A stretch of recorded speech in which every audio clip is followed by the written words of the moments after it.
2. Who dey to all fellow Bengals fans out there.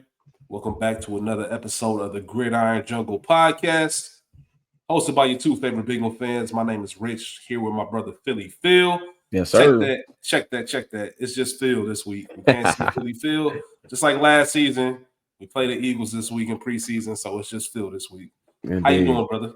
I'm doing good, man. Feeling great. How about yourself? Doing well, man. Doing well. Always good to be back talking to you about football, Bengals football in particular. Yes, sir. We are 5 Sundays away. I guess technically speaking, 4 Sundays since Sundays passed. Yeah. Until we get real football, live action. Our first Bengals preseason game this Thursday. We'll be covering that later on this week for you. But we appreciate all of you for tuning in, listening, subscribing, sharing, hitting us up. Phil sent me a couple text messages. I guess I got smoke out there from my list, from my head coaches. It's all good. I was just telling Phil on a completely different topic. I don't mind being the bad guy. That's perfectly fine with me. But yeah, always good to be back, Phil. A lot to talk about, man. We didn't really have an episode last week, so there's a lot to talk about. Some things that we kind of brushed off, and specifically Shemar not being there, Trey not being there. Kind of said we'll talk about it when it happens. So we do have some camp news to discuss. Then, of course, we're continuing our top 10 series. This episode, we'll have the top 10 offensive line units. So not individual players, but the units. And then we will have individual interior defensive linemen. We ranked our top 10 there. But Phil, let's go ahead and get caught up on some news. Trey, in the building. No contracts done, no practicing, street clothes. It's been real quiet. Not even sure if he's wearing Bengals gear. Yeah, I mean, the first day he was just kind of like in all black. I think he might have had a Bengals hat on, or maybe had a Bengals polo on. He kind of looked like a offensive assistant, or like just one of those equipment guys that's just kind of around on the sideline. You don't know if he's a camera person, if he's actually a coach or what. But it's been interesting, and there hasn't really been any leaks, any news about like any progress since he's showed back up to camp. So I think that's been pretty interesting. Yeah, last time we knew there was reports were coming out that they are still far apart on guaranteed money. What those numbers are, I have no idea, just like Phil mentioned. Do you think this was more of Trey being a good faith type of dude? Like he seems like he likes to work in good faith. Or does it tell you that they are closer than what we think for him to show up? Because he sounded like he wasn't gonna show up. I don't know if that $50,000 a day played an impact. There we go. Or made an impact, should I say? But yeah, what are your thoughts on that? I think that did play a part, but honestly, I think initially I thought they were close to a deal, but now that we're still kind of in the same position, however many days later it's been since he's reported, I think it's kind of like trying to fight a case while you're locked up. Like you can't be as effective when you're not free, so to speak. So I think just him being present, him being in camp or being in the city is the only way that he can truly apply pressure to the front office. If he stays in Florida and posts his little Instagram pictures, they could care less. We'll see you when we see you. But if he's here, if the fans and the media are like, hey, Trey's here, he's number 9. Yeah, all of those things, that chatter, just his presence alone, I think is just kind of a negotiation tactic. Has it been effective? It doesn't appear that way, but you would think that, they would have wanted to get this done before the fan practice at the stadium, give fans a reason to buy merch, fans a reason to be excited. You would think they would want some news like that to break ahead of the preseason game. I don't know. But with the aspirations that we have, you definitely want to get him in there and on the field, so. Yeah, it's one of the weird instances where there's not really too much to report. Like, we would talk more about it, but there's nothing really to say. The funny thing is we've seen this happen year after year after year. There's only been one person that really said, I'm not playing. His career was never the same after that. Player for a former divisional rival. So it seems like the expectation is that he will be there week one, even if he is unhappy. Um, I I don't imagine him showing. It's either one or two things. I don't imagine him showing up and not playing week one. I also don't imagine him showing up and the Bengals not doing something. Right. It might be an angry, I'm going to take this deal, but he's also at the age of his career where this deal is his last big one. So it's gotta matter. I don't know. It's an interesting scenario. It's an interesting scenario. The more people talk, the more we'll know. But until then, he is spending his time mentoring Shemar Stewart, who had a big day at the fan practice, the Mm-hmm. streak member practice this past Saturday. Shemar is here. Mm-hmm. We talked about his contract. He did agree to the language. However, the Bengals did agree to move up his $500,000 bonus from December until to now. They paid it already. Mm-hmm. So he's in camp. What are you thinking about his first week, first few practices? Anything particular? Were you able to? Because I know you went to some practices. I Yeah. can't remember if you went to practices when he had already signed or. Yeah, I actually went down and witnessed his first practice, and Okay. the one thing I will say is, he's everything as advertised. He looks like he was built in the lab. When we talk about height, weight, speed, like he looks like a clone of Miles Murphy, but even more explosive. And if you remember back when the Miles Murphy pick, took place, they tried to compare his numbers to, elite defensive ends that I won't name because Miles Murphy just hasn't earned the right to be named with those guys. But Shemar looks great, very, very, has all the tools. But I will say the conditioning, which even still now I think is in question, which I don't think it'll take him much time to get in football shape. But that's the only thing I can really knock him on is really just the fact that he seemed to tire out pretty quick in that first practice that I saw him at. But Yeah. that following day, the first padded practice, he made a leap from practice 1 to practice 2. He's been taking coaching really well. When he makes a mistake, they're on him. They make him go again. So I really like that hands-on approach that they're taking with them and really trying to make up for that lost time. Didn't McKinley Jackson have a quote that you wanted to read? No, About Shemar? I didn't want to read Oh, it. I thought you wanted to. Okay, I got you. I thought you wanted to get into that. Nah, Um, I'm glad that you mentioned that about the coaching because I have been. That's one thing I will say about camp that's really been impressing me. Mhm, Like the position coaches are really taking their job seriously. Like mhm. they are treating it like I'm the head coach of this position. Yeah. And everything is like kind of being detailed out. I love what Mhm, I'm seeing from Golden. I love what I'm seeing all the way around, and I really haven't even for the first time, maybe the assistants are taking over. Like I haven't really heard much about Zach and what he's doing other than addressing the crowd on Saturday and kind of running the practices. I'm like we said, you've been to practices. mhm. How did you feel about the way he was running them? How the way practice looked and that kind of their I would edge, the sharpness, the whole nine. Yeah, I will say that these practices, in my opinion, have been ran very different than any year I can remember in the Zach Taylor area. The only time there's music really being played is during the stretch. There is good energy, but it's not like we're having fun. Like we're here to do work, like we're here to do business. And I really like that approach. Like there's no wasted time. Like you mentioned, the position coaches are really like no matter where you look at on the field, there's drills going on the defensive side. They're actually doing tackling drills with the tackling dummies, the big circle donut things.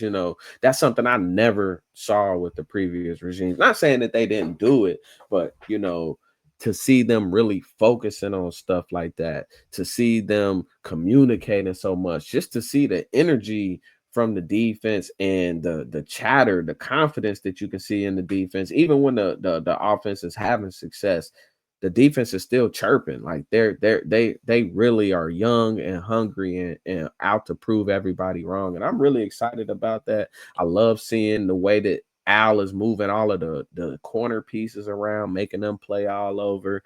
And I mean Demetrius Knight, he might be he might be a rookie captain. I mean, he's just been really impressive. So Mm. I really like what I've seen, mainly on the defensive side, from as far as the approach and the style of coaching that I've seen throughout camp. But yeah, it's been sharp, it's been crisp, and I'm really excited to see how that translates into preseason as we see our starters play more than we have in the past. Yeah, I talked about this last episode as far as our defense and just the way they've been, the energy they brought, the Mhm. confidence they have. It's been different from years past, and I think they should get tired of being told that they weren't good and they trash and this, that, and the third. Like I think it's as Yeah. simple as that. You got to think about the ego that it takes to get to the level that they are, Mhm. that they made it to. You know what I mean? They've been Mhm. the best player usually on their teams their entire lives. Mhm. I saw a tweet. I saw a tweet recently that I thought was hilarious, and I'm sure this has been around for a while. I've seen it float around in the past, but I wanted to share it again because it's real. It's really about college football, but you can translate it to the NFL and the mindset that it takes and how skilled these guys are. It was just saying college football is great because every guy on the field is the best football player to come out of his high school in years or perhaps ever. But then you get a Mhm. matchup where one of the guys is a 9-time Pro Bowler and the other guy is a future litigation attorney, and that's where the magic happens. The league is filled with those 9-time Pro Bowlers. Like, so we think about a talented sport. Like, think about how impressive it is to go D1. Now think about how rare and impressive it is to go to the NFL. Once Mhm. again, I'm the best player probably to come out of my area, my high school, the whole nine. Uh, these guys take that with pride. They don't want to be told they trash. I've never been trash. Like, you know what I'm saying? They've never been trash. So I really think that, and I'm sure Golden has a lot to do with this and just sparking that energy. And I'm sure that just the accountability of taking a year, we talked about it when we discussed quarterback. You forget how good Joe was down the stretch, like all Man. season, because our record was bad, but he was Mhm. playing lights out. And he said throwing it is better than he has. A lot of reports from the offense. I forget who said it. One of our linemen said, "This gonna be a long, long game for defenses." I think on the Saturday practice, they scored 3 out of the 4 drives. Mhm.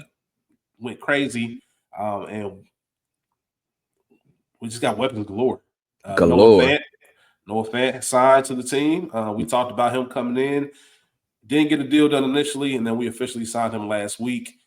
It is going to be nuts. We'll talk about the first depth chart, which really doesn't mean anything, but we will talk Yeah. about it briefly.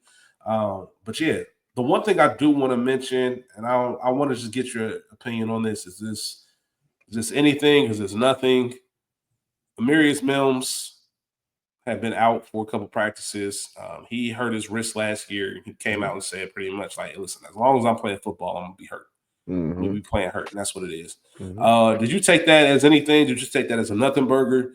I kind of feel like everybody in the NFL can say that. Like once you Yeah. start playing, you'll never be playing 100%. But what were your thoughts on it? I Did mean, it concern you?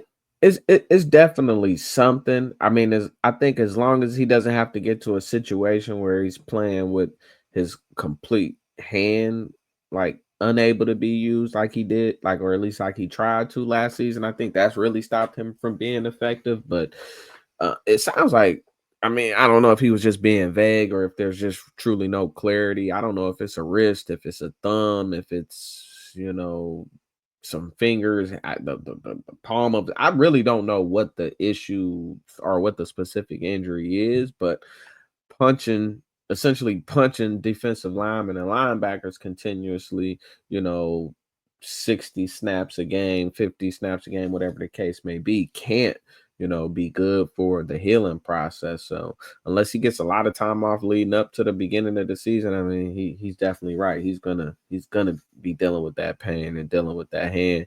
And hopefully it's not an issue. But when you're trying to keep your hands inside and work against these elite ends, it's definitely going to present an additional challenge. But um, I mean, he's kind of built unlike any other, well, not many other tackles in the game. So he definitely has that Human plan to his beings in advantage. general. So yeah, for sure. Um, yeah, I just we'll see. Obviously, you Hmm. want the best, and you hope it's not anything too serious, but it's part of football and what's going to Hmm. happen. Guys are Hmm. beat up, banged up. You rather it happen throughout the course of the season versus saying that before the season starts. But I think he'll be all right, and I don't think they will put him out there if he wasn't. And we'll see, soon enough what it looks like preseason if he's going to play, and see if there's any cause for concern there. If we flip it to the other side of the ball on defense, TJ Slayton has been making noise during camp. Hmm. You and I were both very upset about DJ Reader leaving after the years that he had given us, including a Super Bowl run. Obviously, it didn't work out the best for him in Detroit last year. He looking to come in healthy, but Sheldon Rankins did not fill that void at all. Our defensive line, as we talked about many episodes, was not a strong point of our team. It looks like Slayton is making some noise. However, I want to ask you, I've seen some people saying, hey, if you're making noise against the Bengals interior offensive line, then that doesn't really say anything. Yeah. You know, you saw Slayton. Did he look good? Are you buying it? Is this something where you say, hey, I want to see some other competition before we go ahead and say we're back? Yeah, I mean, I'm buying TJ Slayton. I was definitely high on TJ Slayton and the acquisition is from a run defense standpoint, but something that stated, and I think his initial press conferences, like I don't get credit for it, but I got some pass juice. I just wasn't asked to do that the last year or the past 2 years, but his first couple of years when he was working with Jerry Montgomery, our new defensive line coach, he has some, some effectiveness there. He knows what type of player this Slayton is. And, obviously I don't feel the strongest about our guard play, but, you're hoping that our guard play is at least somewhere in middle of the pack. And if he's doing that against middle of the pack guards, then that should definitely be encouraging. But I think it's going to be good to see him. I don't know how much we'll see him in preseason, but to see him go against some other ones because we don't have any joint practices this preseason, this camp. I'm really, really interested to see how that defensive line looks in the snaps that they do get. Yeah, have they officially named or said who's going to be playing on Thursday? No, but it sounds like starters are going to play, but I don't know because, you got Gesicki dealing with a hamstring. You got Mims dealing with the hand. You got Cam Taylor-Britt who's missed the last handful of practices. Trey holding out. Dax is, you want to ease him back in. So I don't know what that's gonna look like. I don't know how much they're gonna want to put Joe out there. I don't know. But they tend to keep that kind of stuff close to the vest. But maybe we do hear something tomorrow or Wednesday leading up to. Yeah, I forget what game it was preseason last year. I remember it was a home game where the Bengals came out with their ones. Joe had a touchdown pass to T. Remember, Shemar was not playing or participating in camp. Came down, touchdown pass to T. They looked sharp, but I think that was the only drive they had. I know Zach said he wants to play them more this year. I don't know how much, to your point. So we'll see how that works out. Obviously, Thursday is a few days away, so we'll have plenty of time and plenty of coverage on what we see, even if some of these guys who are looking to make the team and what our backups look like, because we know this is a next man up league, and we want to see what our secondaries, or not secondary, but second units are looking like. What were you about to say? Yeah, I was gonna say, and it's kind of weird, like our preseason schedule, because we played Thursday the 7th, and then we play 2 games in the same week. We play on the 18th and the 23rd. We play like that Monday and that Saturday. So as far as when the starters should play, I don't even know what game makes the most sense. Is it the Monday game, week 2? Because you're definitely not going to do it week 3. So it'd have to be either this first preseason game or the second one. But with them being 11 days apart, like maybe they play in both. I really don't know. It could be. It could be. I wouldn't be mad at that, because after that, like you said, week 3, you're gonna have 2 weeks off. Our first game is the 7th. So literally, like 2 weeks exactly, pretty much 2 weeks in a day. So, is that too much time? Do you want some more live action before that, given how things have gone the past few years under Zach Taylor? I don't know. That will be told. So let's go ahead and look at what we could expect on Thursday. The depth chart was released. We all know first depth charts mean absolutely nothing. Too many unknowns. Too many players need to prove themselves. We need to see live action, the whole 9. Nothing stands out on the offensive side of the football. The continuity is there. The only thing that you really would mention, we have Dylan Fairchild, the 3rd-round rookie, starting at left guard, and there's Lucas Patrick at right guard. If you remember, with Phil and myself at our first episode, Cody Ford was starting at that right guard position, but he is not listed as number 1 on the depth chart. Obviously, weapons galore when you have Sample listed as the first tight end, but like I said, that's nothing new because he is like an extra lineman. We know the pass catcher, who's Gesicki, is going to be like another wide receiver, and the same with Noah Fant, I believe. But weapons galore. Shemar, T, Yoshi, Chase Brown. The two tight ends I mentioned, and then of course you got number 9 back there slinging it. Any thoughts on the guard positions? I don't know. It's kind of weird to just hand that job to Lucas Patrick, given that he's been kind of nursing an injury and hasn't really done all that much in camp. So, I mean, granted, like you said, it doesn't mean anything because even with the sample being listed as tight end 1, I think that's kind of a formality. I don't even know why they list him as the tight end 1, but whatever. Also, I would like to see Taj Brooks get moved into that RB2 spot before we start the season. I mean, don't get me wrong, Samaje Perine, great dude. He was like RB4 in Kansas City last year. Like that's if something were happening to Chase Brown, if you turn around and put that guy in, like I just don't think that's a good plan. So, um, um, I am really excited, based on conversations that I've seen and heard. They plan to move T around a lot more, tend to hopefully to get some mismatches in the slot this year. He's aiming for his first 100 reception season, so would love to see that. Jamar, first Bengal to be a 99. I don't care where you put him on the field. You can line him up anywhere. He's going to be dominant. So I'm really excited about the offense per usual.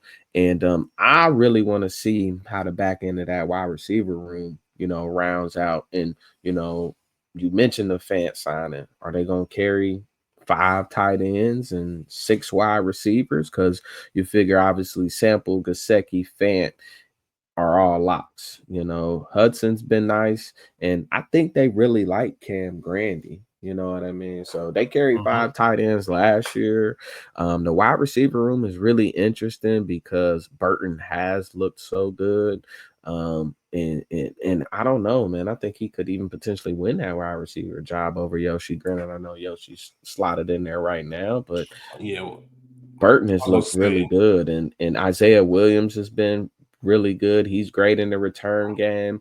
I find that I don't know if Charlie Jones makes this squad. Joe even spoke up highly of Mitchell Tinsley. I mean, that room is really deep at wide receiver. So Joe said it's the deepest it's been since he's been here in Cincinnati, which included a room with AJ, T. Higgins, rookie T. Higgins, everything else. Not the best, but obviously some great players who were going to be, AJ at the end of his career when Joe was here, and then T at the very beginning, still not T, but you saw flashes. The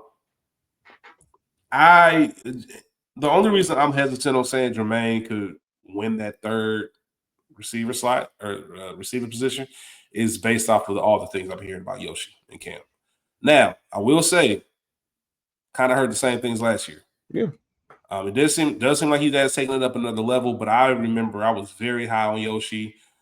There were some things that he just didn't deliver. Now, granted, you're not going to get the most opportunities, but you got to take advantage of them when you do. Burton seems to be in a much better headspace, which is something we like to see. And if Yoshi doesn't get off to a blazing start, we're one of those starts where we look at, we're not re-signing him. That's the start I want to see from Yoshi.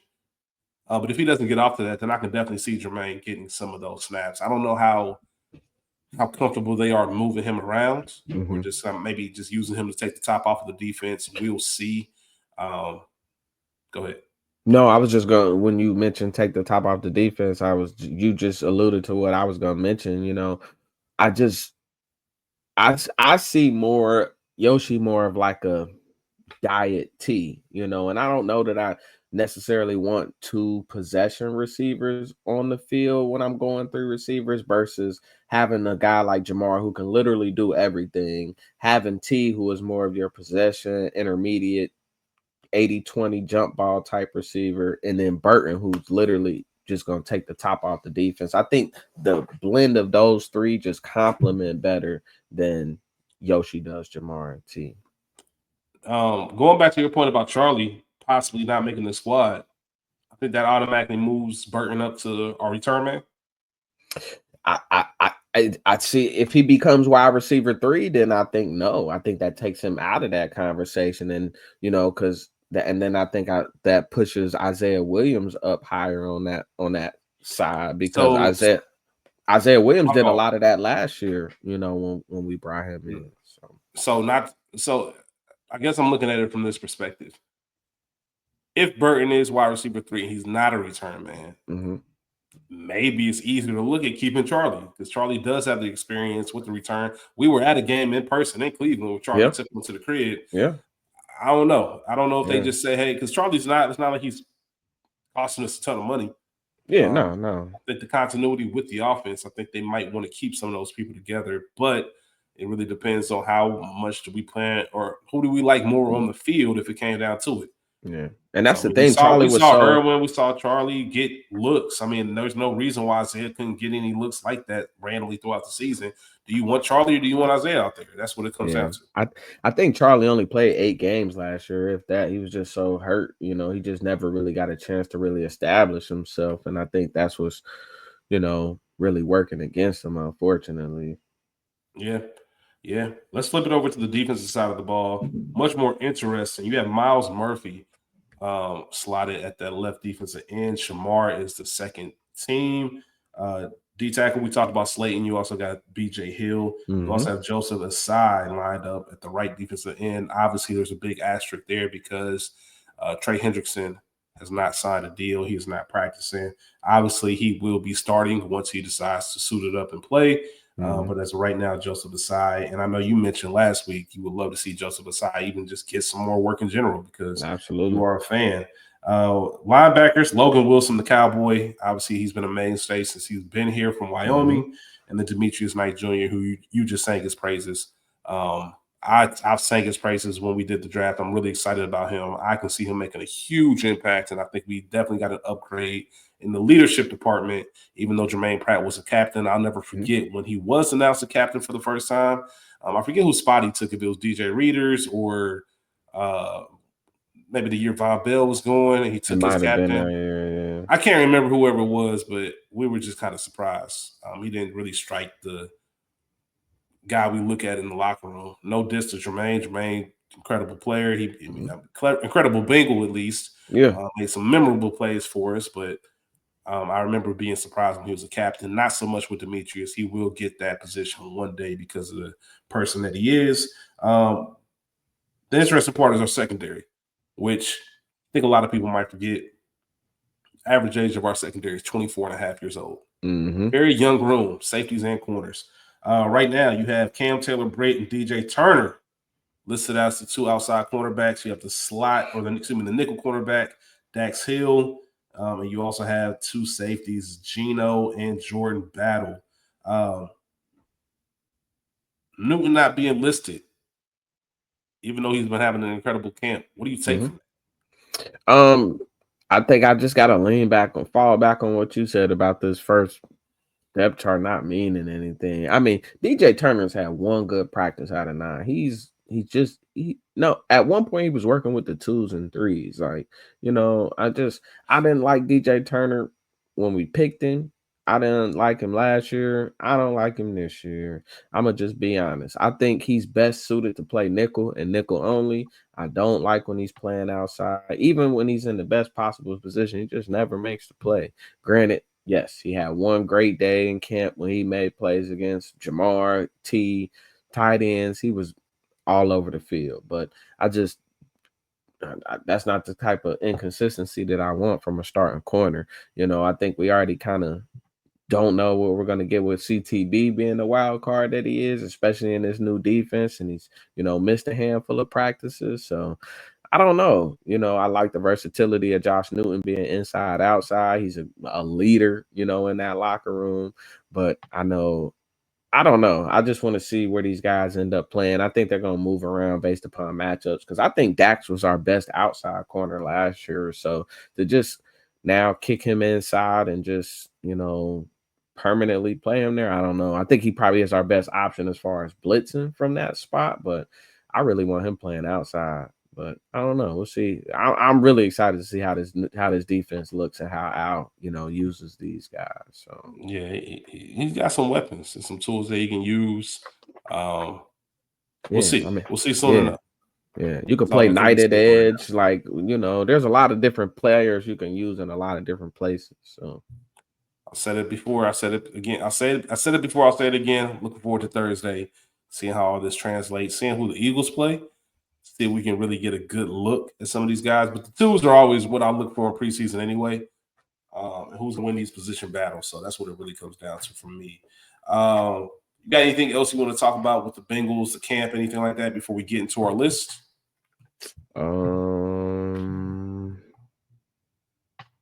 No, I think I'm good, man. Yeah, I think I'm good. All right. Well, let's get into our top 10 list. Last week we did head coaches. Feel how you want to feel about that. This week we will be getting into our top 10 offensive line units and also as well as interior defensive linemen. We will have a separate episode for our edge rushers / outside linebackers. Those who come off the edge, obviously. So they won't be included, and that's why we didn't do a defensive line unit, because we are going to give them their all just due. A little bit more difficult when you try to break down centers and guards and tackles individually. Even offensive line units is got to do a lot of research. There's not really much you can rate them on other than their stats, and there are some little metrics. But I'll be honest with you, as I rated mine, I just kind of kept it simple with the eye test and what we saw on the field. So, Phil, I don't know if you want to go first. If you want me to go first, we can talk about these offensive line units. Yeah, whatever's clever. I can lead off with my number 10, which I don't know, maybe controversial, but I had Atlanta at the number 10 spot. They were tied for the fewest sacks allowed last year. They were 10th in rushing and arguably the best run blocking team in the league. When you talk about just from they weren't the best rushing team because they didn't, run it as much as they should have, probably just because they didn't play with leads a lot. But I do think they were probably the best run blocking team in the league. So I had Atlanta in my 10 spot. When you say controversial, you saying that because some people might not think they should be in the top 10, or that Yeah, they're just too because low? they weren't that successful, you know what I mean? Gotcha. I got them on my list, and they're higher Okay. than 10. I'll put it like that. So Okay. not controversial to me, but we know ball. So who knows? For sure. For sure.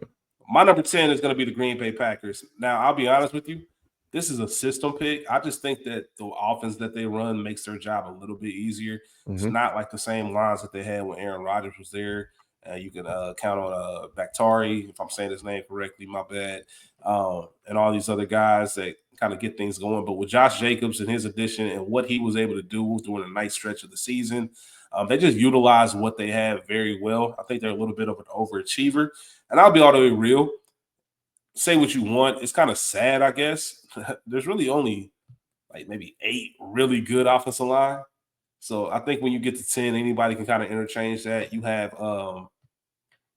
Rasheed Walker at left tackle, Aaron Brooks at left guard, Elton Jenkins at center, Sean Ryan at right guard, and Zach Tom at right tackle. Nobody that you're really going to look at to write home about, but I think as a unit and based on the offense that they run, they put them in a position to be successful, and I got them at my number 10. They had a very good year last year, which we talked about last week with our head coach rankings. So shout out to Green Bay. I got them at number 10. Who's your number 9, Phil? All right, my number 9 is the Los Angeles Chargers. I mean, yeah. So, got a monster at that cornerstone tackle with Slater. If you know anything about Jim Harbaugh coach teams, that's one thing they're gonna do. They're gonna have good offensive and good defensive line play. They did a really good job, in my opinion, of protecting Herbert as best as they could. I mean, I think he did hold on to the ball a lot and kind of caused a lot of those sacks itself. But they were very solid, just offense overall on both sides, on both ends, both passing the ball and running the ball. And I think not only do I feel like they were a top 10 offensive line this past season, I expect them to continue to build upon that, just given the pieces that they continue to add. That's gonna make that offensive line continue to look as good as it should look, in my opinion. Got you. They are on my list as well, much higher, but they are on my list. I'm not mad at that pick at all. My number Yes, 9. sir. My number 9, they have a left tackle who's going to be a first ballot Hall of Famer. He's also the same age as Phil. So that does bother me. I know Phil looks like he's 25, but he's not, ladies and gentlemen. San Francisco 49ers coming in at number 9. If it was just Trent Williams, I don't think I would be ranking them in my top 10, but I really like Dominic Puny. Puny. I don't know if I'm saying his name correctly, at their right guard position. I know he's from Kansas. I think he's going to be a stud. Probably already is. You have Trent Williams at left tackle, as I mentioned, Ben Barch at left guard, Drake Brendel at center, Puny at right guard, and Colton McKivitz at right tackle. When you think about what they do, especially with their running game, even when Christian McCaffrey went down, even when Jordan Mason came down, they were bit by injuries, but they ran the ball well. Wasn't their best year. They had much better offensive line years, but still, for what they went through, I think they were a pretty good unit. And I'm looking at them going into this season. I expect them to kind of return to some form, maybe not the top half of the league as far as, or top 5, should I say, when it comes to offensive line units, but definitely deserving to be in the top 10. So I have them at number 9. Where you at number 8? Number 8, I had a team that you touched on just a couple spots ago with Green Bay. Only other thing I'll just touch on, because you already talked about them. They were second in the league in sacks allowed, only allowed 24 sacks over 18 games. That's strong, really strong. I know Burrow wish he had that type of protection, because he took twice as many sacks. So, Green Bay, I had them at number 8. I got you. I'm not mad at that. My number 8, I don't know, man. This might be going off reputation, but I can't. It's hard because when you got 2 studs that can just make plays anytime they touch the ball coming out the backfield, it's easy for the offense to look good. I don't think they've been the offensive lines of the past, but that's going to be our division rival, the Baltimore Ravens. You can't ignore what Lamar and Derrick Henry do out of the backfield. Even what Justice Hill was doing when he got opportunities. Anybody that they really kind of give the rock to, they end up making it. It's kind of like a Green Bay when I mentioned some of his scheme. That's just the way they go. But I mean, you look at these names. You got Ronnie Staley at left tackle, Andrew Voorhees at left guard, Tyler Linderbaum at center, Daniel Filelli at right guard, and Roger Rosengarten at right tackle. Hey, man, this offensive, I feel like Webby, man. These offensive linemen got some names on them. But I think that's a really good, from what we've seen, they open lanes for their guys. And the whole point of offensive line is to make sure you get that going. Getting Ronnie Staley back was a big deal. Linderbaum, when you talk about running, and that's what the Ravens do, he is going to open up lanes from that center position in the middle of the field, which is where they want to go. Now, I think that Staley and Linderbaum are so good that they can kind of cover up the rest of the offensive line's issues. They easily could have been lower on the list. We'll see what happens, especially as they get into this physical division and just as the season wears on. But I got them at number 8 for right now. We'll move on to you at number 7. Okay. I actually had yours 8 was my 7, so I had Baltimore at number 7. Gotcha. Number one in the league in rushing. They were 4th in sacks allowed, only allowed 27 sacks over 19 games, which is big time. They ranked top 5. I mean, they finished top 5 in sack rate, in pass block win rate, and run block win rate. And as I stated, they were they were 6th in the league facing a blitz. So just when you look at it from every aspect, run blocking, pass blocking, just finishing those plays and not allowing Lamar to get sacked, especially as much as he moves around. Like, that's no easy task. For as many sacks as Lamar prevents, he potentially causes just as many. So for his line to be able to adjust to that, to be able to be effective both in the run game and the pass game, I mean, like you said, bringing Ronnie Stanley back, that offensive line is real deal. So I had them at number 7. Yeah, I don't know if I kept saying Staley. I don't know if I said Staley or Stanley. Either way, who cares? He's a Raven. Who cares? Right. I'm not mad at that. My number 7 is going to be your number 10, the Atlanta Falcons. Okay. I think that for what they do in the run game, even before Dang, he just told us that we've been saying his name wrong. It's not Bijan, it's Bajan. Bajan. Bajan, yeah, Bajan. Bajan, Um, yeah. even though even what they did before Bajan got there with Algier, you look at your left tackle position. You got Jake Matthews. I think you can make the argument that Chris Lindstrom is the best guard in football. Mm-hmm. Matthew Bergeron, Ryan Nuzil, Caleb McGarry, uh, strong unit. I think they could be a big reason as to why the Falcons win the NFC South this year. I don't think it's going to be Carolina. I don't think it's going to be New Orleans. It's going to come down to Tampa and Atlanta. And I think that Atlanta gets it done. I think they take care of Tampa and kind of knock them off that NFC North pedestal, NFC South pedestal. And I think a big reason is going to be because of the offensive line and how they're going to be able to dominate games and open up the field for Michael Penix Jr. And they have those weapons on offense with Drake London, with Kyle Pitts. We already talked about the two-headed monster in the backfield. So I'm going to give number 7 to the Atlanta Falcons. Who was the top of your second tier? Who was your number 6 spot? All right. As much as I hate this team, I had Buffalo at my number 6 spot. So ninth in the league in rushing.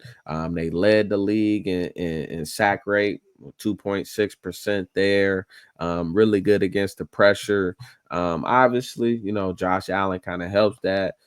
Being able to evade pressure, being able to kind of just not let people tackle him, kind of like Big Ben, obviously a lot more athletic, but they weren't as good in the run game, but obviously the combination of James Cook and Josh Allen kind of presents a similar challenge that Lamar and Derrick Henry present. Different players, but just that two-headed monster and the pressure that they put on defense kind of plays a part into that. But I was really impressed with that offensive line. I think they were very effective and, one of the premier pass protecting teams in the league. So I had Buffalo in my number 6 spot. I got you. I'm not gonna lie to you. This one was a little bit tricky for me because I'm looking at this from going next into this season. If we were going based off last season, this team would be higher. But my number 6 is going to be the Detroit Lions. Okay. The big reason is obviously you cannot ignore the fact that they lost their center this year. Frank Ragnow retired. Ragnow kind of suddenly retired. Obviously, I think I don't know how many seasons he played. Maybe 11. Maybe I'm making that number up. I'm not 100% sure. Maybe it was less I don't than even that, know 9. if he got to 10. I think it was like 9. I'm about to say, I think it was, it might have been less than that. Really, really good offensive line unit. Obviously, they had that two-headed monster with Gibbs and Montgomery there in Detroit. And Ragnow was a big reason as to why they did well and why they were successful. You have Taylor Decker on the left tackle, Christian Mahogany at left guard. Now you're going to have Tate Ratledge at center with Graham Glasgow and Panay Sewell, who, once again, you can say is one of the best, if not the best tackle in football. Nasty unit, like a team that likes to get after it, kind of embody the spirit of Detroit. I just don't know how they're going to adjust to having to, get a new center in there. Ragnow did a lot of their lining up. He kind of set things up and set the table for them. Like I said, Sewell is a captain. He knows what he's doing, but I just don't like them as much as a unit as I would have if Ragnow was still there. So they're going to get the number 6 spot. I just felt like the number 5 team that I have is a little bit more deserving because they built up their right side of the line. But that's all I got from my 10 through 6 column. Now let's get into the top 5, Phil. Who we got for number 5 top offensive line units? Excuse me. Can't talk to them, man. Number 5. I got another purple team making the list. I got the Minnesota Vikings. Kind of I may be an interesting pick, but they did lose Christian Darrisaw last year, but they were able to kind of overcome that. And I think when you add Ryan Kelly to be the starting center, you sign Will Fries to replace Dalton Reisner. Those are 2 big time moves. Drafting Donovan Jackson, I think that's all huge.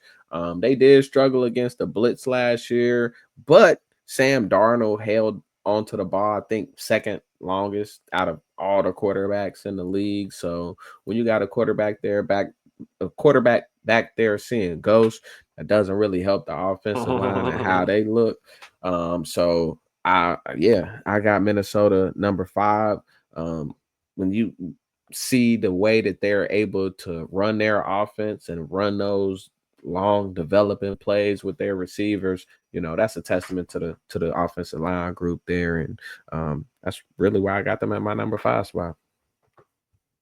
I'm not mad at that. I'm not mad at that, man. Number 5 for me, Tampa Bay Buccaneers. Okay. Like I said, you could have swapped them out with Detroit, in my opinion. But when I look at Tristan Wirfs, who is, I mean, is there a better pass blocker on the outside than Tristan Wirfs? I don't know. Health is his only enemy.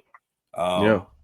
He is a dog. And then, as I mentioned, as you round out that line, you have Ben Bredesen at the left guard, Graham Barton at center, but then you got Cody Mauch and Luke Getke, who had great seasons for them last year. And that's part of the reason why I think that Tampa Bay is that sleeper team that they continuously show you that they're good, but we keep forgetting about them and counting them out. You can only be that good consistently if you have good line play on offense and defense. We'll talk a little bit about one of their studs on defense when we get to our interior defensive linemen.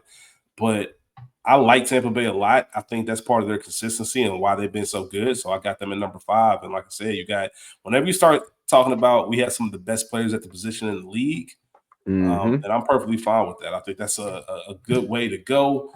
I'm not sure if let's see, did he? No, he didn't. Yeah, Tristan Wirfs he was first team All Pro last year at left tackle. Like I said, he's just a dog, man. Like I don't know what else to say. So yeah.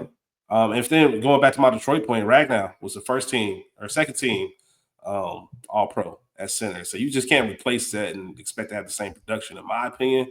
But we'll see. But that's my number 5. Yes, you got a number 4, Phil? My number 4 is your number 5. I got the Tampa Bay Bucks at number 4. They were 9th in sacks allowed, 4th in rushing. Definitely one of the most improved units last year. Pressure rate was the lowest in the NFL, whether they were facing a blitz or not.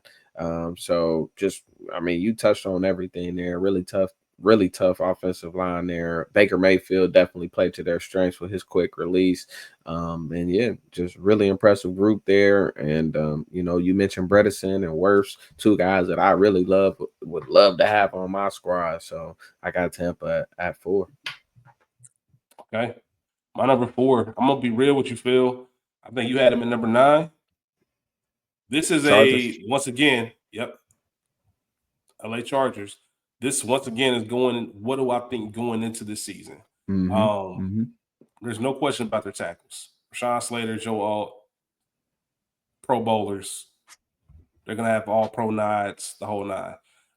The interior, not as impressive, but Jim Harbaugh led team, Greg Roman led offense. We know what they want to do. They're going to figure out a way to get these guys to play at the maximum level so they can fulfill and open up this running game, whether it be Najee Harris, whether it be Omari Hampton. I'm not mad. I'm not mad at what they're going to do. I think they have a lot of potential, especially, like I said, you have the outside going.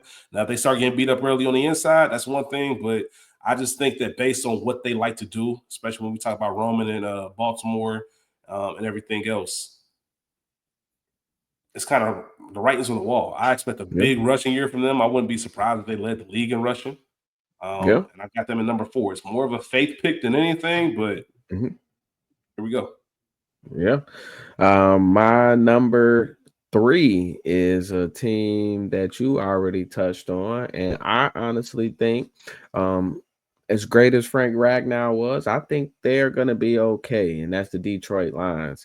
Tate Ratledge is offensive lineman that I definitely had a draft crush on. I also really like the Miles Frazier pick, an LSU Tiger there. So getting 2 SEC guys with a lot of experience at a lot of different positions, I think it's definitely going to play to their strength. They're definitely those kneecap biting type of guys that Dan Campbell likes. I think it's really going to be interesting to see if and how the offense changed, and you talked about that Chargers team potentially leading the league in rushing. I personally think it's going to be this team, even though they do like to air it out. And that's the Detroit Lions. And I may be projecting, wrong, but I definitely expect this team to take a step. I've got Detroit at my number 3 spot. Hey man, I'm not mad at it. We're both going to be able to look at these at the end of the season and kind of see how we did, Yeah, if we know ball or not. for My sure. number three, is a team that we played last year and what could arguably be called the game of the season. Mm-hmm. That's going to be the Denver Broncos. Mm-hmm. One thing that is hand in hand with line play and being good is consistency. Yeah. Entire unit comes back. We know what Sean Payton wants to do. There's a reason Bo Nix was so good. Yeah. He got a good offensive line. Yeah. And when you look at their right guard, Quinn Miners. If I'm saying that, I'm butchering these offensive linemen, man. My bad, y'all. Either way, he was first team All Pro last year. Yep. First team All Pro at the guard position. Everybody else plugs and plays. They really fill in. Great pass blocking team. They're gonna get after it. They are tough. They are a tough team that you want to go in. You don't want to go in and play them and have to make it a trenches game because they can make it serious on you. They also just drafted running back. So running the ball is going to be a part of their game. They want to get after it. I had them at the number 3 spot. Excuse me. And it's funny you bring them up. It's funny you bring them up because I have them at the number 2 spot. Yeah. So Denver was 3rd in sacks allowed. They only allowed 26 sacks over 18 games. You talked about that interior offensive line. There are 3 interior offensive linemen. So Wattenberg, Mariners, or whatever his name is, and Powers. They all 3 of them ranked top 5 in pass block win rate. And Ben Powers was the top interior offensive lineman and run block win rate, and that played a large part in their success. And being able to keep Bo Nix clean, as you stated, their pressure rates were great, their sack percentage was great, as we talked about. And I think Bo Nix had the 5th highest time to throw, and that's what any quarterback wants, especially a rookie quarterback. And the thing that's really crazy about this, and really why I thought about bumping them up to that number 1 spot, is the fact that all 5 of their starters are returning this year. So that's the type of consistency you could only pray for. So I got Denver at that number 2 spot. Well, that's a good transition into my number 2. All 5 starters coming back. You can't ignore production. I know you might be saying, "Hey, didn't you just discredit the Lions for that same thing?" Once again, I explain that's more so them you losing a first team or second team All Pro player. But I got to get the Buffalo Bills to number 2 spot here. Okay. They don't have a star. They don't have like a superstar in their offensive line. Deion Dawkins. However, yeah, he's a name. He's a name that you know. Is he a star? I don't know. He's good. You got to understand, y'all. Like, I don't really get worried about the Bills, so they don't really concern me. But I am giving them credit for what they did last year. Their running game with Josh Allen and James Cook. You add in Ray Davis, who's going to have to be a big time stud. You also have that weather that they play in Buffalo. They kind of built for it, and they want you to come in and succumb to the environment, succumb to the physical toughness. And I think that you just have Buffalo at number 2. I think when you have an MVP, and a large part of what he's doing is not only in the pass game, but in the run game as well. And I know he scrambles and makes a lot of plays that are improvised. So that's not necessarily designed for him where the offensive line is going after it. But they are giving him a lot of time in that backfield. That's a benefit of blocking and playing for somebody like Josh Allen. He's going to make you look good even if you don't. But I'm going to reward them. I don't know if they're going to finish this year at number 2 on the list, like when we go into next season. But I'm going to give them credit a little bit for what they did last year, considering they had the MVP, and that is going to be the Buffalo Bills. And I think it's safe to say we both have the number 1 offensive line. Go ahead, Phil. Yeah, and I don't know. I'm glad it's appearing to line up this way, because I thought that I may have been, just recency bias and me just giving them credit for doing what every team sets out to do. And I still got Philly as the number one offensive line. They were second in the league in rushing. When you got Jordan Mailata and Cam Jurgens and Lane Johnson, that it's just unfair. What Saquon was able to do, in that same division, just with a different team, with a different offensive line. I think that says everything. They played a lot into Jalen Hurts' success. And they got half the league wanting the band to play because their offensive line is so good. So I think that says everything you need to say about that offensive line. And I expect them to continue to be the dominant offensive line that they have been for the past handful of years. And yeah, that's not a team I want to see. Yeah, best line in football. No ifs, ands, or buts about it. There's really nothing more to say. Best tackle duo. One of the best centers, even after you lose a Hall of Famer like Kelsey. They just know what they're doing. They just know what they're doing. They built it in the trenches. And a big part of their success last year was because they were pushing people around. Saquon, Jalen, like you mentioned, they were the beneficiaries of it. And I expect more of the same this year, unfortunately. Once again, dominant. This is somebody who saw this team in person. They're just a dominant unit. And they're going to be a problem. And the mindset that Philly has, I forget who it was that mentioned, hey, preseason, you start 0-0. Like, Yep. 2024, I forget who it was. 2024, Philadelphia Eagles were a great team, but that team no longer exists. And that's the mindset you want from a team who just won the Super Bowl. On to the next. A.J. Brown just came out and said, hey, man, that Lombardi, she ain't loyal. She ain't loyal, man. She'll go to whoever. We trying to get her back. For sure. So I like what they're, saying out of camp. We'll see if they actually put it together. Hopefully not for our sake, but right. I'm giving it to the Eagles. They're the number one, and I don't really think that was a difficult decision. That was actually the easiest decision when it came to making this list. So let's go ahead and transition with the top 10 interior defensive linemen. Phil hilariously thought I was a lineman. So, linemen are near and dear to my heart, Phil. So I'm going to go ahead and get this started. Let me get my list pulled back up here. Since you started on the O-line, I'll start on the D-line. First and foremost, didn't do this with the offensive line because we talked about units, but I do want to talk about a couple honorable mentions and a couple people I expect to see on the list next year. Honorable mentions, DeForest Buckner. I think he's going into year 11 or something like that. Indianapolis Colts, 6'7". The fact that he's still being this productive and putting up these type of numbers in this stage of his career, I think is impressive enough. He had 61 total tackles, 6.5 sacks, 7.5 stuffs. Great numbers. Not top 10 worthy in my opinion, but he's still a disruptor. He's still going to be a problem. Somebody you got a game plan for. So I'm going to go ahead and put him in my honorable mention. I'm also going to put someone who should be on this list much, much higher. The only issue, he only played one game last year. So you can't really fault him. He just wasn't on the field. But when he is healthy, he is one of the best in the game. That is going to be Carolina Panthers' Derrick Brown. This is his fifth year last year. He's going into year 6. He played 16 games his first 2 years, 17 the past 2. So that was every game available.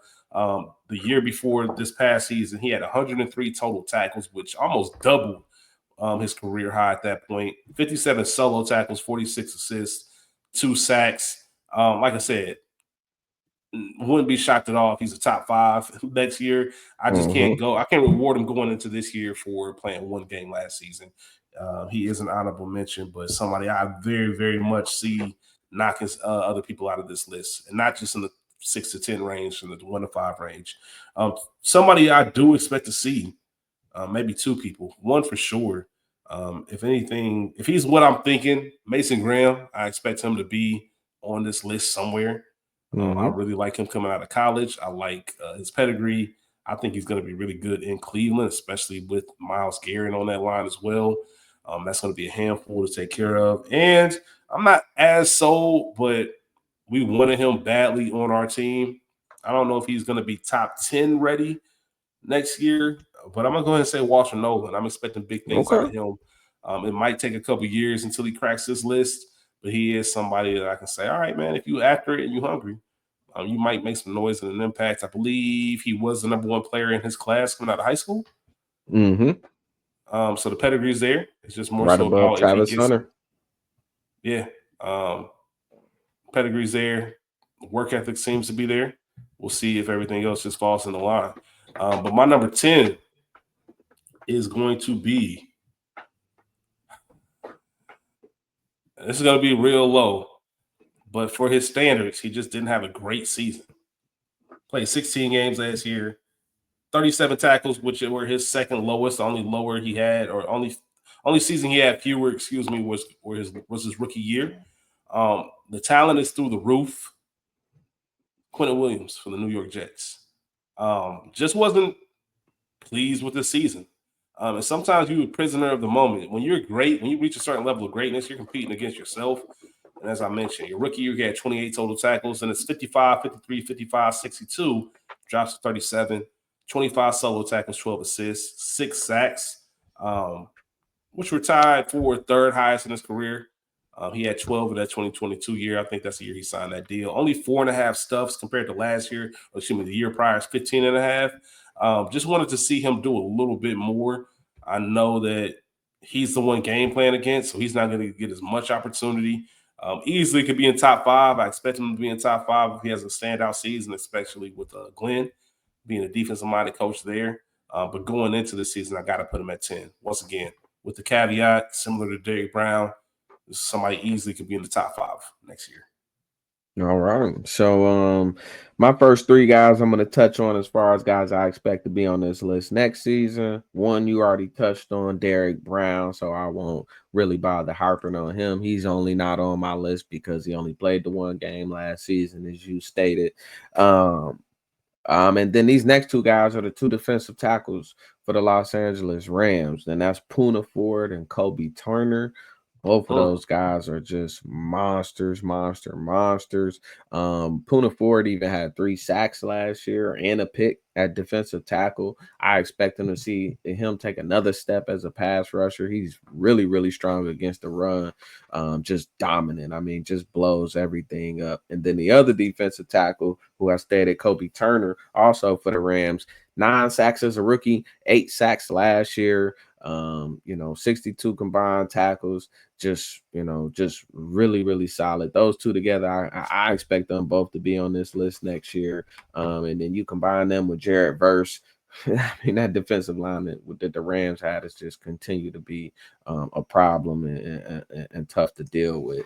On my honorable mention list, I've got 2 guys. One was the prize of the offseason from the defensive side this year. Had a big season for Philly last year and ended up signing with the Patriots. That's Milton Williams. I know there were a lot of Bengal fans that wanted the Bengals to make a splash and try to do something with him, but, definitely out of our price range there. And then another guy that I have on my honorable mention is on that Jets defense. Well, actually, no, he's a Bronco now. And that's John Franklin Myers.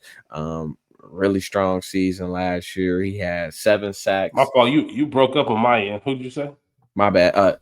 John Franklin Myers for the Broncos. So former Jet had 7 sacks last season from the defensive tackle spot, and just a monster. He can play outside as well, but really more of a defensive tackle, but has that flexibility to kind of kick outside at times. So I had him as my honorable mention.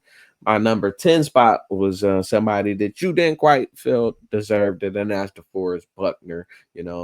Just the level of productivity that he has, 11 seasons in, 35 pressures, 6.5 sacks, 8 tackles for loss. Definitely the type of disruptor that you want to see, that you want to have on your squad. So I had DeForest Buckner at number 10. Not mad at it. He easily could have been number 10, number 9 for me. Just didn't crack my list. My number 9, he dipped a little bit compared to what he was in 2023. Still had a very strong season. Could have been a slot or 2 higher, but I'm going to give it to Nnamdi. Was it Matabuki? Mm-hmm. I'm saying that right. I feel like Matabuke. Lombardi today. Like Lombardi today. I'm just butchering everybody's name. Obviously, he plays for the division rival Baltimore Ravens. 17 games, so he was available. 43 total tackles, second highest in his career. Like I said, that 2023 season was really, really good. When you have a good season like that, especially when you're young, that sets your new standard. That's kind of what we expect every year. And this is the first year coming out of it. He still had a very solid year, 6.5 total sacks. Nothing compared to 13 that he had that year prior. One forced fumble, 12.5 stuffs. Could he work up to number 7, number 6? I think so. I think the top 5 is going to be hard to crack for the next few years. I'm not going to be I'm going to be all the way real with you. But I definitely think he is better than a number 9 position. That's what I have him going in. Part of it is I hope that he's only 9 or worse. I don't want him to be a top 6 because we have to play them twice a year. But you can't take away his talent and what he does and how he can disrupt, especially on the interior. He's at my number 9. Who do you got at your number 9? Number 9, I got Vita Vea from Tampa Bay. The big 6'4", 350-pound monster that just I still don't know how he moves the way he moves at that size, but 53 total pressures, 7 sacks, 10 tackles for loss. When you talk about a disruptor and someone that just can kind of just blow up a play by itself, Vita Vea is definitely it. He's been just an integral part of that Tampa Bay defense that's been really good the past handful of years. 8-year pro, still at it, still dominating. So Vita Vea is who I had at my number 9 spot. Well, that's easy for me because that's my number 8. You said everything. The only thing I will say is they dropped the man's 347 pounds and he was dropping the coverage last year. Yeah. I mean, that's a little bit of Ty Bowl. That's a little bit of his athleticism. That's just insane. So he just disrupts things. He's 30 years old. Doesn't show any signs of slowing down. It's hard to leave him off a list. It feels weird putting him only at number 8 because he is that much of a game changer. It has been since he came into the league. Absolutely. Who you got at 8? My number 8 is your number 9. That's Nnamdi Matabuke from Baltimore. The Texas A&M alum who I hope our Texas A&M draft pick can make the same type of impact that Matabuke has. 60 pressures, 6.5 sacks, 11 tackles for loss. And this was the guy that I wanted in free agency. I definitely thought he was going to get out of Baltimore. I wanted him to leave Baltimore so bad because he is just a thorn in our side. Somebody that we're well acquainted with, unfortunately. And 28 sacks, since joining the Ravens in 2020 is big time from a defensive tackle position. So I got Matabuke at my number 8 spot. Nice. I'm not mad at it. Number 7 for me is somebody who I thought was going to have a much better career when he first got drafted.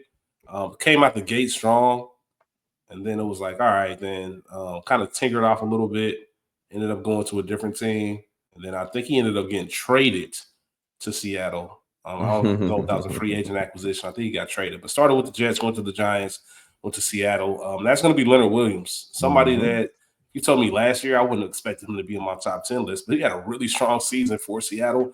Kind of seems like a hand in the glove type of fit. 16 games played, 64 total tackles. Like I said, that's kind of going back to where he was a rookie and had that really good year. He did have a strong 2021 season, which was a little bit of an anomaly. He had 81 tackles. The next closest he had, I think, was 68 in his entire career. So 11 sacks, which was second in his career. He had 11 and a half in 2020 with the Giants. He ended up having 1 interception as well, 10.5 stuffs. Just really solid for that Seattle team. Showed up every single week. He was available. Somebody you got a game plan for, somebody that will disrupt your run game. Like I said, wasn't expecting him to have a number 7. Maybe thinking back, Vita Vea probably should have jumped him. But one slot away, I'm not mad at that at all. I don't know how many more years he has in the top 10. Maybe he'll come out and do it again. Who knows? But right now he's number 7, man. So shout out to Leonard Williams. Yes, sir. I got the same. I got Big Cat, Leonard Williams, and he was traded to Seattle from New York for a second-round pick. Last season, 55 pressures, 11 sacks, 16 tackles for loss. So, even had an interception, again, in defensive tackles, getting interceptions. I don't know if you remember that, but he actually ran that back 92 yards for a touchdown. That was a crazy Big dog. play. Yeah. But yeah, Leonard Williams, big cat, loved him at USC. It's crazy to think he's been in the league with going on, I think, year 10 now. And was a number 6 pick overall coming out. Definitely thought he was going to be one of those surefire Hall of Fame guys, but follow number 7 on this defensive tackle list this deep into his career. He's definitely still playing at a high level, and a guy I'd love to have on my squad. That's for sure. I'm not mad at that. My number 6, as we wrap up this 10 through 6 spot, just outside of the top 5.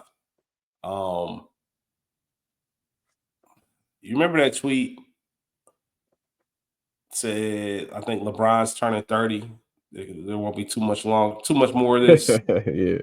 This is how I feel about this player, man, because I don't understand how he's still doing it. I know who you're going with. Yeah, I don't understand how he's doing it. It kind of feels weird because he was, I want to just make sure I say for the record, he was first team All-Pro last year. Yeah. Which is controversial. When we get to my number 1 could have been Defensive Player of the Year, but didn't even make a first or second team All-Pro, which is crazy to me. But Cam Hayward at number 6. This has nothing to do with his production from last year. This is me just saying I can't going into this season. I can't say you're gonna be top 5. It's just gonna be very difficult. Can he do it? Absolutely. But Father Time's gotta catch up with him at some point. Similar to LeBron, similar to Brady, all these athletes you think is gonna happen. Maybe it doesn't. Maybe he retires before it does. The man must be just immovable. The way he's able to just still control a game. Like I said, first team All-Pro, which is nothing to sneeze at, especially considering he's 35 years old.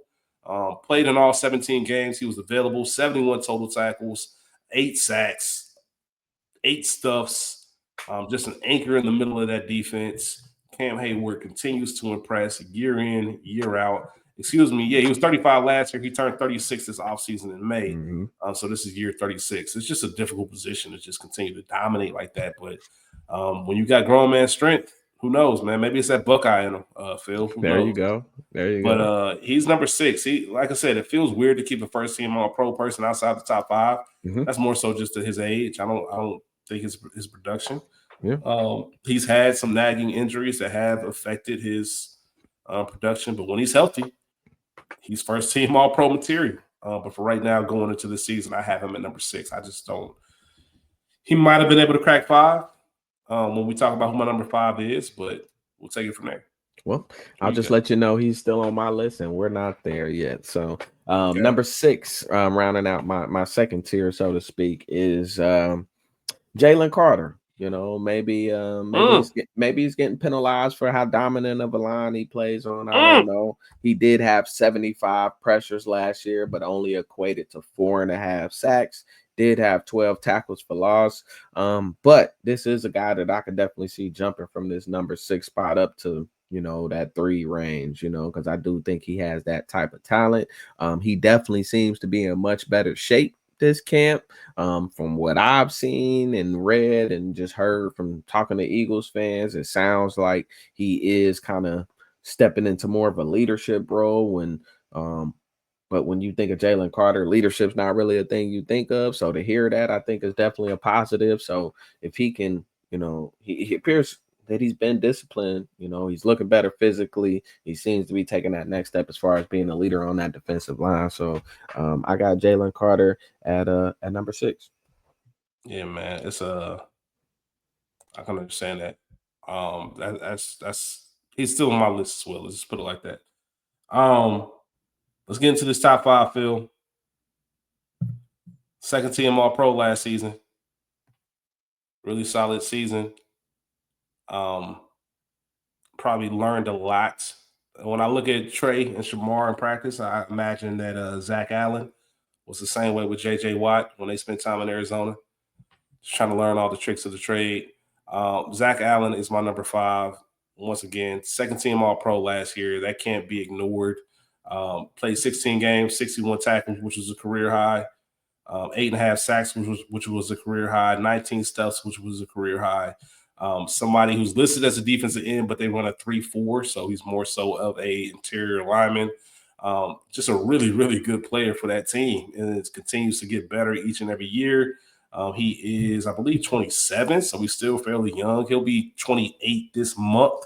But based on what they need, I just think that he's a top 5. He deserves it. He earned it over time. Like I said, can you put Cam over him? Absolutely. I have no problem with putting Zach at number 6. Probably revisionist history will tell me I should do that when we look at this at the end of the season. But for right now, I'm cool with putting him at my number 5 spot. For sure. Not mad at that at all. And that was definitely one that I fought with. But my number 5 spot, he's already been on your list. I just couldn't find any way to keep him out of the top 5 as much as I tried, and that's Quentin Williams. I know he did kind of take a step back, but still had 54 pressures, 6 sacks, 8 tackles for loss on a defense that just, in my opinion, on a team that just really wasn't that good. I mean, that defense had to play a lot more than it needed to, just being on that field more than it needed to be. He still had 18 quarterback hits, but I mean, Quentin Williams to me is just a monster. The guy that just brings it each and every game, no matter if he knows his team isn't going to compete. So, definitely the type of player that you want on your team. He kind of reminds me of those throwback Bama defensive tackles, Deron Payne and Jonathan Allen. I think he would have fit in great with those teams. He's just that kind of throwback type of player that I love, and I expect him to get back to where he was, maybe have another all-pro season like he did in 2022. But 3-time Pro Bowler, 22, 23, 24. So definitely expect him to get back to that. So absolutely, man. Absolutely. Number 4 for me. And I'm glad you mentioned that because I want to make sure we put out a disclaimer. We just said list your top players at this position. Quentin Williams definitely would have been top 5. I do factor in what they did last year and what I expect going into this year. Part of his production is why I couldn't put him in top 5. I put him at 10, but that's more so of a motivator. I said it when I mentioned it. He's going to be top 5, I expect, this year. So I don't want to – it's not top players because there's not too many defensive linemen I'm taking above Quentin, but that's just part of my list. Number 4 for me is somebody who's just always been a pain, always somebody I wish that we could have on our team. He's just a disruptor every single season. Played 16 games last year, 76 total tackles, which was a career high. 5 sacks, 17 stuffs. Just 6'4", 305, just a big human being. Just turned 28. Still in his prime. Tennessee Titans, Jeffrey Simmons. He's a dog, man. And this goes strictly to the eye test. He's a nasty dude, man. Like, just not somebody you want to block. I remember our Super Bowl run when the Titans were the number 1 seed. And, man, he is just a difficult person to block. When he wants to take a game over, he can't take it over. He was giving Ted Karras fits. Fits. He's the type of player that makes you reconsider what are you doing for your career.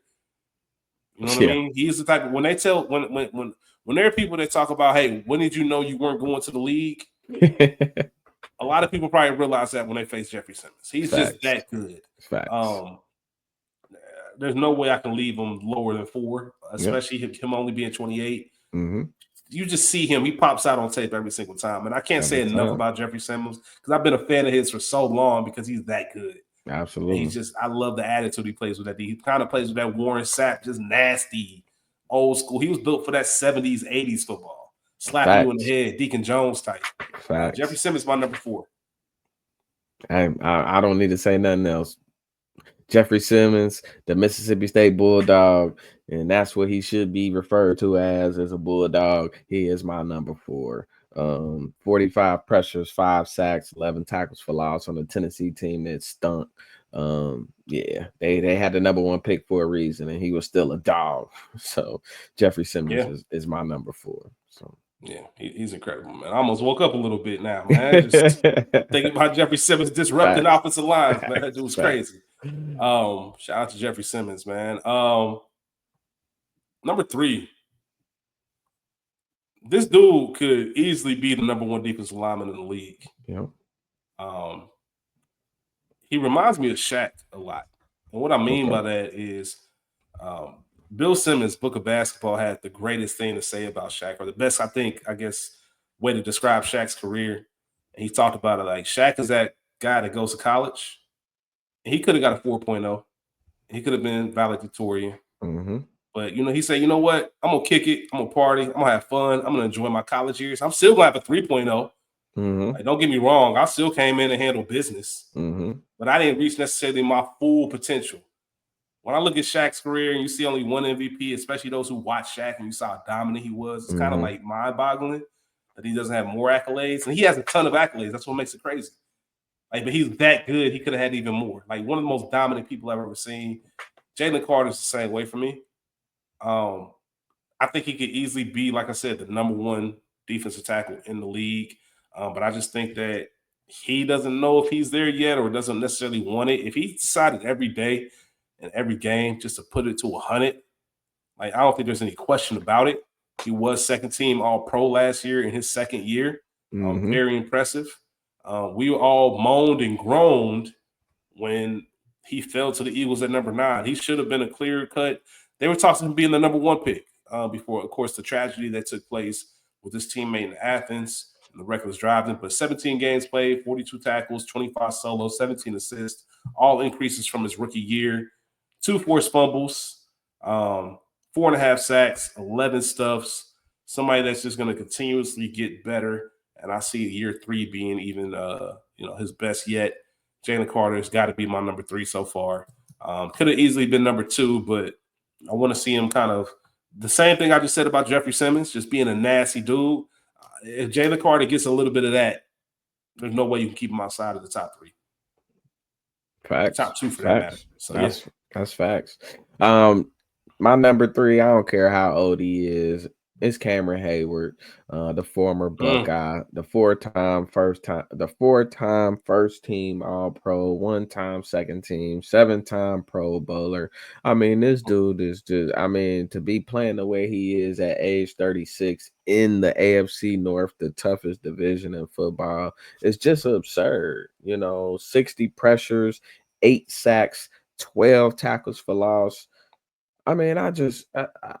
I'm just going to stop right there because I don't want to praise a Steeler any more than I am right now. I don't care if he's a former Buckeye. He's been a Steeler since 2011. So in my eyes, he's just a Steeler. And but I got to give respect where respect is due. And this man deserves all of it. So I got Cameron Hayward at number 3. Cam Hayward? Yeah. Dog. Dog. He is, man. Like I said, my only reason he was as low as he was on my list and number 6, which is still pretty high for a 36-year-old person, is just because I'm expecting that other foot to drop. But it easily could just keep rolling, man. He's a dog. It don't make no sense. My number 2 is a last year's first team All-Pro. Probably, if you ask people around the league, been the best at this position since he came in. At least second and third year. He played 15 games last year, 37 tackles, 5 sacks, 6.5 stuffs. Wasn't up to like kind of his standards. I think he had a better year than he did in 2023, minus a sack. Kind of feels like he's tapering off a little bit, but he's so good. And that team wasn't the same. And it's Chris Jones. Okay. Chris Jones for the Kansas City Chiefs. He gets the number 2 spot for me. Future Hall of Famer, just shows up week in, week out. Just one of those guys that he's going to get his. You can't do anything about it. Production did tail off, but even with that, we see he was the first team All-Pro, which I do have exception with because I told y'all earlier, my number 1 didn't even make a first or second team, and he could have been the Defensive Player of the Year, in my opinion. We'll talk about it. I'll save it. But as much as I talk about Jeffrey Simmons, seeing him in person last year, my goodness. But Chris Jones is my number 2. Who you got at number 2? The number 2 I got, just from hearing you, is your number 1. That's going to be none other than Sexy Dexy. Despite only playing 12 games last year, he still had 36 pressures, 9 sacks, and 8 tackles for loss. Just a dominant dude, dominant dude. He's a two-time All-Pro, second team, I believe, three-time Pro Bowler, and I mean, like you said, seeing that dude in person, the way he moves at almost 350 pounds is just crazy. I mean, I remember him at Clemson, and I know he was a first-round pick, I think, in the teens, but I just didn't expect him to be what You he put is. his I know. teammate. Was he teammates with your number one? Nah, chill out. Uh, Oh, but yeah, I gotta go with Dexter Lawrence right there at that number two spot, and you could definitely flip flop one and two. That's for sure. I definitely expect Dexter Lawrence to overtake that number one spot just because of Chris Jones' age, but I got Dexter Lawrence but at two. but hold on real quick. Did him and your number one go to the same? Were they on Clemson team at the same time? Your number one? Nah. You just named my number one. I was just curious. I ain't know. I don't know if they missed each other, if they were there at the same time. I don't know. That ain't. Either way, I don't know nothing about that team. number one, Sexy Dexter Lawrence the second. He's 27. He won't turn 28 until November. This is strictly one of those. Sometimes, and once again, I don't know why I'm making my second Bill Simmons reference, but when it comes to basketball, he talked about like getting season tickets, and there are certain people that I'm going to this game. I have to see this person play in person. Until you've seen Dexter Lawrence play in person, he's unblockable. He's unblockable. There's nobody I'm starting really my. is. Yeah, he's unblockable. Like I said, no disrespect to Chris Jones, no disrespect to Cam Hayward, Jalen Carter, anybody else, but man, there's nobody who really scares me more. I think like Chris Jones and Jalen and Cam are like better technical players, like maybe, but when you talk about just fear, him and Jeffrey Simmons by far. Like just they can Facts. easily wreck a game and they bully you. Like they just gonna bully you. And that's what makes me anytime I see somebody that can make one of my players just look like a punk, like I worry about those guys, man. Like we got to go save them. Dexter is one of them dudes, man. Prime time, he was getting nasty with it. Just a wreck, just a menace. Like somebody you just have to know where he is, and quicker than what he looks for his size. Dexter Lawrence, just by the eye test alone, is my number one defensive tackle. Once again, I think everybody that we just mentioned in those top three, even including Cam, you can rotate for possibly number one. I think week in, week out, they'll all spend time at the number one defensive tackle for the week.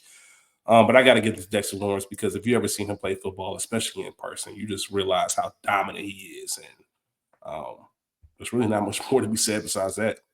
And I'm assuming your number one is good old CJ. None other than Chris Jones, the ultimate op, man.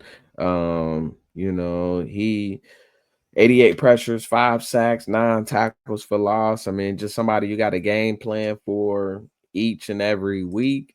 And I mean, this is, like I said, you could flip 1, 2. I mean, there's so many guys you could argue for these top 6 to 1 spots, but Chris Jones, man, if you keep up with the news, man, coming off a big breakup, man, he might have his best year yet. Ain't no telling what he gonna do this year, man. Coming off a breakup.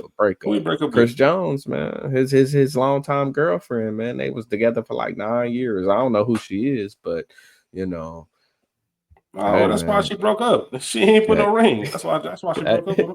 Hey, he about to go crazy, man. It says an ugly spit too. I gotta read up on that. Dang, what was Like I Chris? said, What's Chris do, like I man? said, man, he gonna go crazy. He gonna go crazy, man. He Either gonna that or he channel might all be that on. distracted. One of the He two. gonna channel all that on the field, man. Well, I'm not mad at it. We'll see what happens, man. Obviously, this was a lot of fun just to talk about these interior defensive linemen. Next episode, we will be back this week. We're going to be discussing on Friday the Bengals' first preseason game, kind of talk about what we like, what we didn't like, what we expect to see moving forward as we get closer and closer to opening day. We'll also have our next top 10 list, which will be top 10 middle linebackers.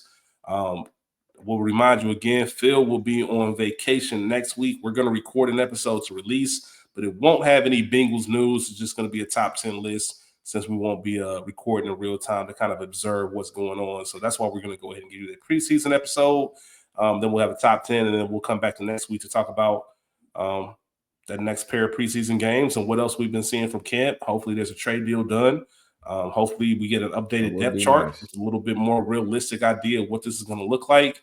And I'm hoping for a big day for the fellas on Thursday, man. Looking forward to talking to you on Friday, Phil. Anything else before we get out of here? Shout out to Shemar Chase getting that 99, man. Big Uno, man. First Bengals in history. First Bengal in history. And if you've been watching anything, man, I think he talked about having a fear of being mediocre. The chemistry he has with Joe is unmatched. Like it's gonna be the best football. He's gonna be the best receiver in the league for quite some time. So for sure, man. I've been telling you. I bet how long I've been saying, man. You've been saying he's the best receiver ever. Clip it up, man. He's a GOAT, man. All right. Listen. You know what I mean, if he was to stop today, man, he Tupac. He the Tupac receiver, man. Big. He life or death, life after death, man. He in wide receiver eternity. Let me mute his mic, y'all. All right, we gonna man. Listen, Uno him. He him. But what else? He's unguardable. He always open. We'll be back this Friday with the preseason review recap. Another top 10 list, and we will catch y'all next week after that. Until then, who they? Yes, sir. Who they?